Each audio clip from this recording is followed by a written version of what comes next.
You are listening to DC On Screen. Oh, sitting down for another DC On Screen with my buddy Jason. I'm Dave, of course. Jason? That's right. Mm-hmm. We just wanted to talk about this WB write-down that came out last week and what it might mean. Get right down to how downright crappy it was. So they announced a $9 billion write-down. Mm-hmm. And the with company's a B. cable... With a B. Yeah, with a B. With a B. The cable networks are declining like hell. The company's cable channels... This company is built off of cable networks, basically. It was their biggest profit makers. Now they're worth $9 billion less than estimated. The stock dropped below $7 per share. The company's overall value dropped by 70% in the last 2 years. 70% in the last 2 years. Like I said, most of their revenue came from cable networks like Discovery and TLC and TNT and Cartoon Network. And I'm sure you've heard about how Cartoon Network just quietly shuttered and they moved all their content over to Max. Strange days Makes indeed. sense. That part makes sense. It does. They lost the TNT rights to NBA. More importantly. The basketball. Yeah. That was a big major revenue source. Yeah. They still have $38 billion in debt. Mm-hmm.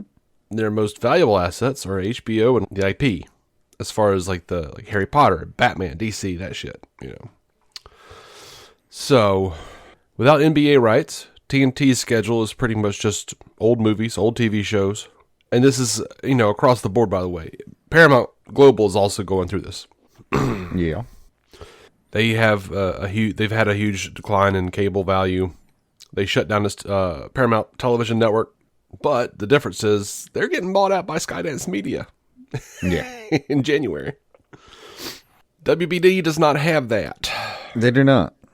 Although they're getting cheaper by the hour. So Cable Lord only TV, knows. predictions look like they're saying cable TV is going to become obsolete within the next year or two. And I don't know what they're going to do. Like, Zaslav is talking about licensing IP. We know that, Warner Brothers is looking at licensing games out more and more. Yeah. To other companies. But I think Warner Brothers might actually start selling off IP. It's possible. They're not, let's put it this way. If we looked back at a few years, they're not substantially, different than they were before. I mean, not in any real way. If you look at this is what I remember about looking at this, how to talk out of my ass about it. But look, it looks like they're doing what they're going to do, and now it's low, and people are buying still, so it's not, there's a little bit of bounce. But the last year and the last 2 years both look bad, and they all look bad. But if you look back over 5 years, all 5 years look bad. Yeah. It's just dying. I mean, it's falling at the same rate over all of those years, short of some giant, way out of character spike in late 2020, early 21, where they were going to merge to Discovery, and which that was March of 2021, and I know a lot of people like to post screenshots of those stock jumps and be like, Zack Snyder's Justice League came out in March of 2021. Yes, it did. But that's also when they announced the Discovery deal. Yeah.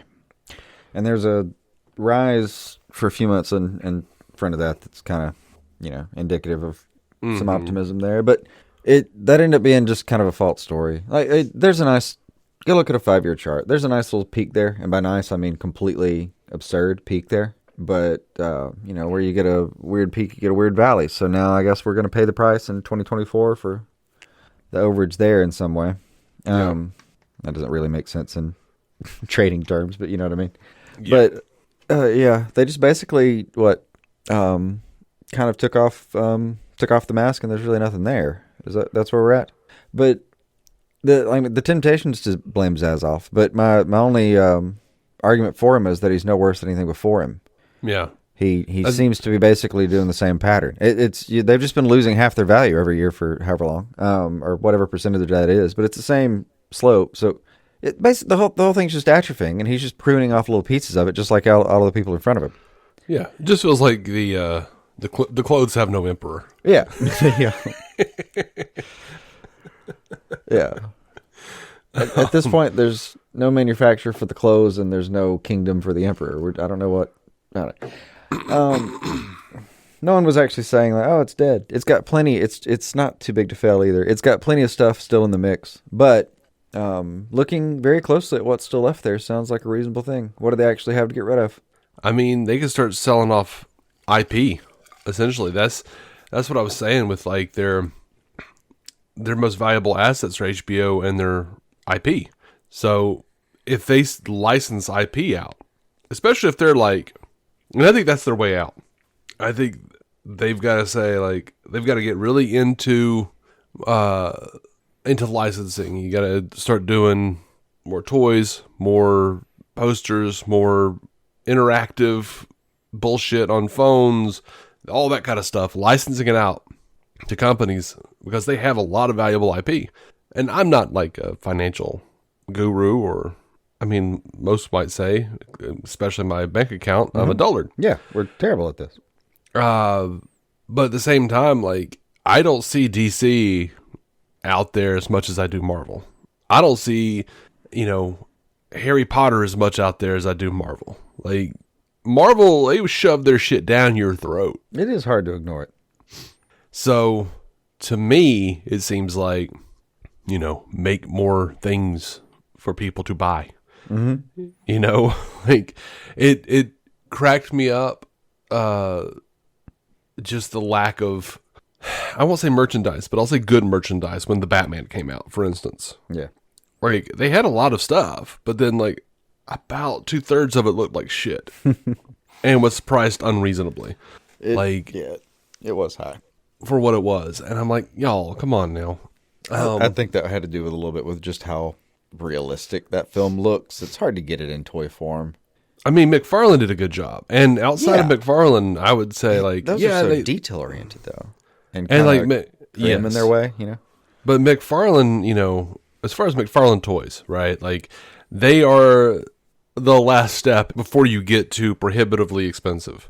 Like, your average person isn't going to go out here and buy, like, an SH Figure Arts or whatever it is, or a Mofex figure, which are, like, $80, $90, that look just, like, dope as shit. But, like, for the people who go in, and they're looking for something for the kids, they're going to look at the McFarlane, which are now running at, like, $22, $23 a piece, and go, like, that shit's too expensive for him. That's just for an adult collector. What else do they got? And then, like, when they look, they've got, the only other thing they've got is, like, Spin Master, which is, like, fucking $15 for, like, a 3.75-inch figure that looks like utter garbage. Nah, man, you need to have, like, a $10 figure somewhere. You need to have a $10 figure somewhere, man. But kind of on that, on that line, you want that middle ground. I know it's not the best it could look, but I can afford that shit. Just somewhere. Yeah. But on that line, like, I've been really excited because I don't know if you've noticed or if you've been to a store. I've noticed them at Target. They have what they're calling DC Compact Comics. Mm-hmm. Yeah. Have you seen these? Like, it's like a little $10. I've been curious. I saw these online and they look neat. I don't know a good word for it. It's a kind of a felt little form for this kind of fella. Mm-hmm. But they picked some good stories. I mean, I ran across it because I think Deceased ended up in that little hand-picked set they've got going on. Not yet, they didn't. It's Catwoman, Trial of the Catwoman, American Vampire Book 1, Harley Quinn and the Gotham City Sirens, Joker, that's the Brian Azzarello, Lee Bermejo book, Batman Hush, Wonder Woman Earth 1, All-Star Superman, Far Sector, Batman The Court of Owls saga, which is a neat little trimming. Surprised it didn't fit in anything compact. Yeah, and Watchmen. And that's what they have so far. But they're $10, $9.99. And they partnered with Penguin Random House. And they are the size of manga, which are outselling comic books. And this is exactly what you and I talked about several years ago, about how they should be putting out whole sets of, like, here's a story, but in a compact form that kids can get into. And it's not crazy expensive. It's not $15, $20. It's not gigantic. Yeah, anyway. But I think that's a step in the right direction. But I do think that I honestly thought they looked pretty cool. I would like if they weren't like $10 each, I probably would just. They look cool on the shelf. Oh yeah, they do. They do look cool on the shelf. I occasionally, I guess, you get something out of one of the big box designs. I don't know what happens, but occasionally you find something that's actually cool. I think this is it. Yeah, kind of like your Blue Beetle that you just were. Oh yeah. The Superpowers McFarlane Blue Beetle bug. Yeah, I got that. It was the Superpowers line. Is that exclusive to Walmart, or is it just I keep finding them there? I don't know where those are. I think they are exclusive to Walmart. I don't know that I've ever seen them at Target. I don't know where they are, or where they are or aren't. I just keep running them in that giant blue box. But like it's a cute little. I don't know, man. It's a neat little brand, cute little packaging. It's a continuation incredibly affordable. They seem to arrive at clearance aisles. Yeah, it's a continuation of the 1980s Superpowers collection. Yeah, same packaging and everything. Like they've even re-released some of the vehicles and stuff, which is really neat. But yeah, I think they've got to really license out some of their IP. And unfortunately, cable TV is going the way of the dodo. Well, not unfortunately. It's unfortunate for them. It's not unfortunate for me because I've always hated cable. Even when I subsisted on it, I didn't love certain things, and as soon as I could get rid of them, I did. I mean, I had to watch something with commercials yesterday, and I just found myself muting it the entire time. I can hardly stand it anymore. Oh yeah, you were right there. Well, sort of right. Like I was reading off what they've already put out in the DC Compact Comics, but Tom Taylor announced that Deceased will be coming out in 2025. That'll be it. So that's what happened. That's what had happened, y'all. That's what had happened. I'm often privy to either of them because of Tom Taylor and Gail Simone's constant barbing at one another. Yeah. Well, I was on the Penguin Random House website reading what they had to purchase now. You come at things at different angles. Some more bookish, some more jokes about Gail Simone being a bear. Mm-hmm.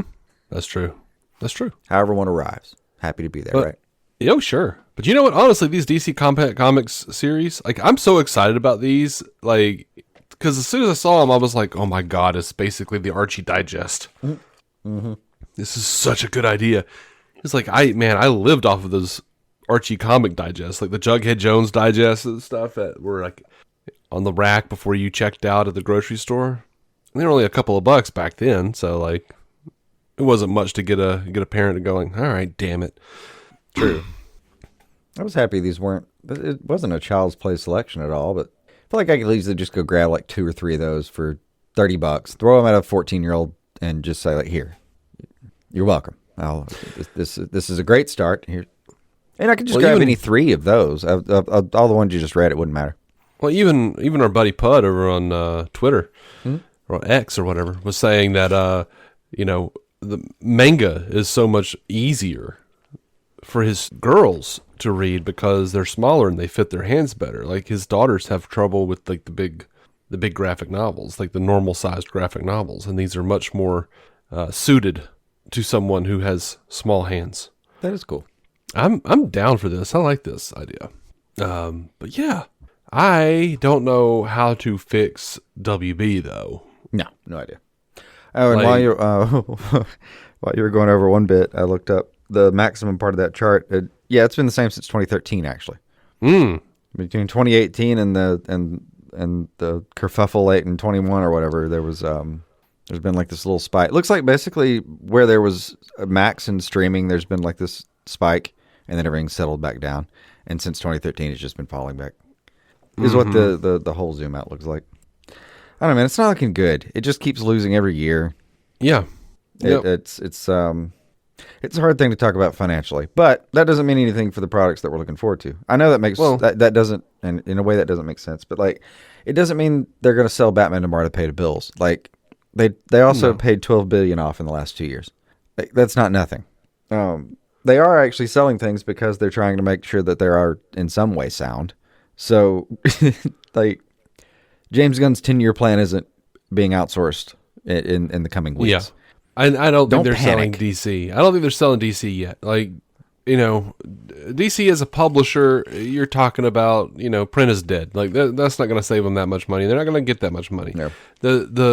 What they would get money for is actually selling the the IP, like the ownership of the properties that they're, making comics based on. So now it might be smart too, like just like what they're doing with Penguin over here, Penguin Random House.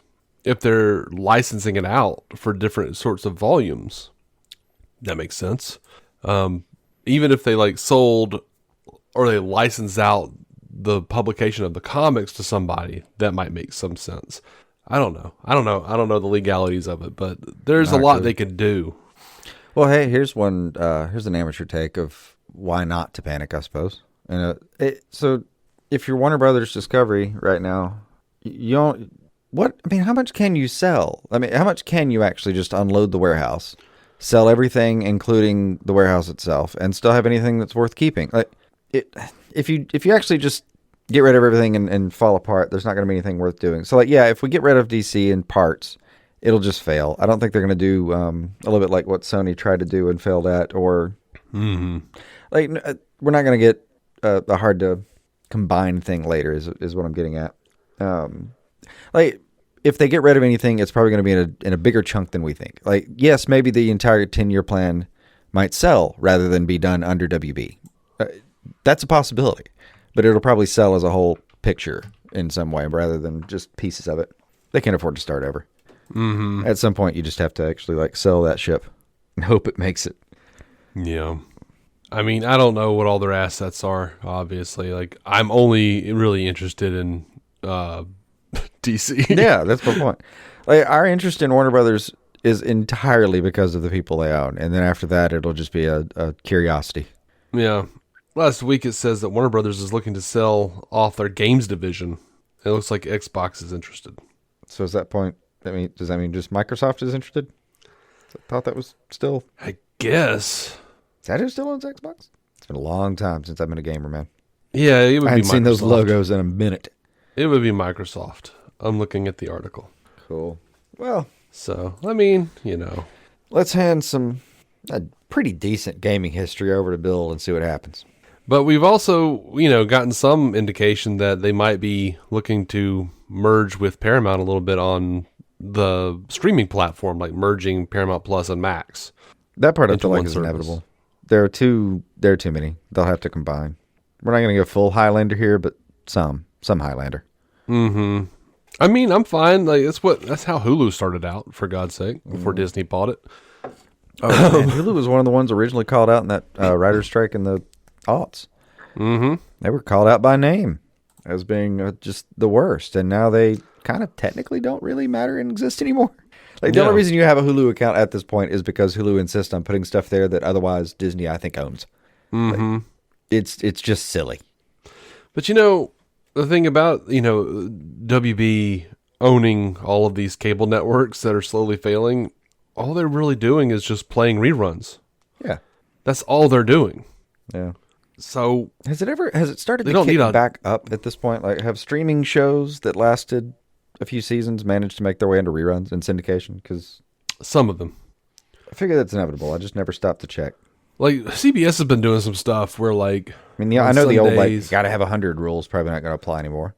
It's interesting because CBS has been doing a thing where they will run recently on Sunday nights after 60 Minutes they run episodes of Tulsa King season 1 in preparation for Tulsa King season 2 on Paramount Plus exclusively. Sometimes they will air the first couple episodes of a new Star Trek season on CBS and be like, to catch the rest of the season, go to Paramount Plus and sign up. Last year they did the same thing. They did a marathon airing after 60 Minutes of Yellowstone, gearing up for something on. Maybe that was during the writer's strike and they just didn't have anything else to put on. But they're still utilizing it. That is a good question. Is if the timing's there. If the timing really is just that this is the content I have that might hold your attention long enough for me to get you back to TV. That's one thing. But it is interesting who's leading whom. Because you could put the commercial on the streaming part or the commercial on the TV part, but either way, you're making an opportunity cost, right? You're not airing something else. So which one did you decide was worth taking the hit for? Because the other one's more beneficial. I don't know. I think I mean, if you're trying to do that using basically wasted space on your cable to get your streaming service up, if that's your business plan, is great plan. Yeah. Like if you don't have anything else to air, especially during the writer's strike, that makes a lot of sense. Yeah. But even now they're like, we don't want to come up with something else to spend money on. We've already spent the money on Yellowstone or Tulsa King or whatever the hell. Let's just air that and maybe it'll get a few more people subscribed to whatever. Yeah. Because they're in a bad position where especially CBS, the demo for CBS is old people who don't want to do streaming, who don't understand streaming. They're mad about streaming, and one need only fall into a Facebook comment section to see that. Yeah. So there's sort of I don't know. There really is a crowd that's like, well, you just Preaching tell me to a room what of time and what atheists. channel, or I don't care. Okay. Yeah, they're just preaching to a room of atheists by going oh no, Yeah. so if you like that, check out Paramount Plus, and all the old people went I'm not doing that. Sure, but from 1 to 5 in the morning, are there still infomercials on cable? Are they still selling Ginsu knives and fortune telling and shit? I don't have cable. I don't know. I don't know how that works anymore. But you can't be getting so much from the infomercial people if they still exist, not to be throwing some cable or some streaming episodes in there anyway. Mm-hmm. You up in the middle of the night? Hey, check this out. The revolution is coming. I just don't know when. Because 10 years ago, I told you radio was dead. Mm-hmm. Well, radio's still there. Yeah. 10 years ago, I told you in 5 years, cable TV would be dead. No, cable TV is still there. It's dying, but it's still there. It's still going. Is the next revolution a revolution of you discontinuing your declaration of people's deceased natures? I mean, I think a lot of this stuff should have gone away. It should have. Yeah, I think you will have to restrict yourself, unfortunately, to softer, versions of the word death in that sentence. I was younger, but I was young. No, and I don't disagree with either of the things you said. But they wasn't really wrong. No, I just was optimistic on the timetable. Yeah. I don't think you were wrong at the time or in any real way. They've died in any sense of the word that they meant when you said them, and that really is a thing. They've evolved beyond anything we really could measure or conceive at that time. I mean, that's because we were not the ones making a ton of money for being able to measure and conceive those things at that time. Now, look, no, let's be fair. One, I could have figured that it would have gone pretty much the way it has in terms of how it's gone, but it's not on me. It's because I've always held that one bit from Cable Guy in my heart about how people will be watching TV on the World Wide Web and playing Mortal Kombat with a friend in Korea or whatever the hell it was. So I just got the idea from Cable Guy. It's not on me. But yeah, I mean, I think I could have guessed that I maybe did that we would have just been watching TV on computers and stuff, but yeah. It's hard to say where they're going to go from here because you have such a huge chunk of the population who are not willing to move on. And it's mostly old people probably, but stop being old people, y'all. Stop. I mean, there is an inevitable end to that. Yeah. What I mean by that is stop acting like old people. Stop growing so old and so inflexible that you've outlived your usefulness. And I fight that every day. I do. I'm like, no, you know what? I'm going to listen to Sabrina Carpenter because I'm curious why people are into it. I do. You know what? And I liked it. Yeah. I refuse to come to that myself. And I recently found a word called declinism that pretty well described it. But it's the nowadays crowd. Mm-hmm. Things definitely change, but then I'm not so naive as to say that they always get better at any given time or overall.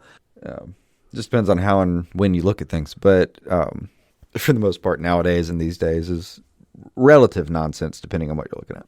Mm-hmm. So, I don't know. I mean, I woke up this morning and looked at all of my streaming apps to see what I was going to binge a little bit today because I'm having a pretty laid down weekend this weekend. So I was like, cool, I finished the show last night. I need to spend a few hours on the couch. What am I going to do with that? Let me look at all my streaming apps to see what they've got going on. It's the weekend. They might have hit me with something. Yeah. My wife and I finished The Boys this week. Oh, brutal. Yeah. We needed something a little lighter, so we went back to Married with Children. Yeah. But I need something a little bit lighter, so I watched the Nuremberg trials. I read Kim Jong-un's diary for a little while. One of my friends sent me that picture of that Turkish dude shooting with his hand in his pocket, at the Olympics. Yeah. And I was like, oh, is that an Olympic thing? And she was like, yeah. And I looked it up, and I was like, oh, man, he only got silver. Imagine if he'd given a fuck. Like, really? Really? I keep seeing people talk about that guy. Yeah. I'm not really sure what exactly he did, but he only got silver. Cool, apparently. Somebody debunked it, and it's mostly that's actually like a particular style he was using. He just looked really cool doing it. And then there was a whole ass parody article afterwards saying that basically he said no one knows where he came from. He just basically shows up, shoots a perfect round or a near perfect round, and then asks for it to smoke. And then I loved the story. I wish it was true. He said supposedly had said while accepting the medal something about like I just did this to spite my ex-wife, and Dorothy, if you're listening, I want our dog back or something like that. It would have made a hell of a story. I just wish it was true. That is funny. My favorite part of that was just somebody.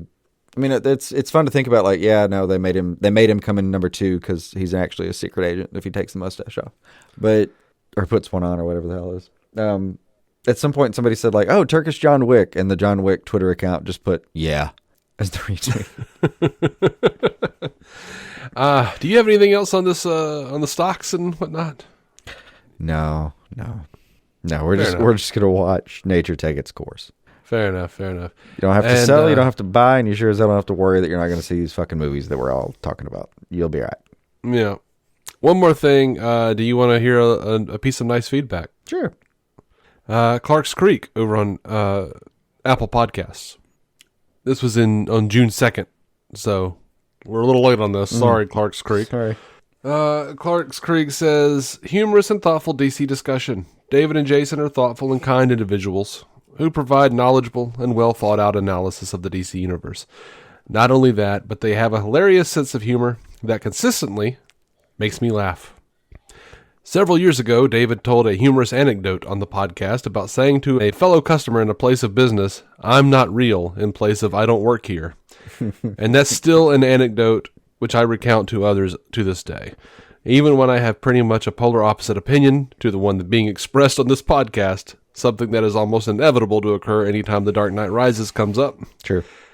I still find David and Jason so much fun to listen to. Thank you so much, man. Thank you. That is that's a nice piece of feedback. It is. I forget about that phrase. I've heard that one live, and it was fantastic. Man, I had a blown tire, and I needed a replacement, and I was just really tired. Yeah. I had to walk like miles to get to the place, Yeah. And the lady asked me a question, and I really meant to say, "I'm sorry, ma'am, I don't work here." But what I said is, "Oh, I'm sorry, I'm not real." It's one of my favorite stories of mine too. Like, it doesn't get better than that. Like, you've heard it, you never have to listen to this show again. It really was just for a second. Your soul just took over and spoke its truth. In that moment of weakness, all was revealed. Uh-huh. I think it's going to wrap it for now. I know that there's other news, but I'm still sick and Jason's got some issues going on, so we're both in pain and ready to call it. Yeah. That would suit me just fine today, sir. Alrighty. Well, thank you guys for listening. Patreon.com/DC on Screen. We have been pretty good about putting up new content over there. Mm-hmm. So go check that out. $5 tier gets that extra content. The $1 tier just gets the normal episodes, but without ads. So, yeah. All right, I'm gonna go eat pizza. As I said, I hate the ads. I usually spring for the dollar. $1 isn't bad. Yeah, $1 isn't bad to get rid of ads. All right, well, until next time, which will be news because we've got other news that we can talk about, but we're not going to. So keep some DC on your screen. No. This episode. It's keep some DC on your stream. Fair enough.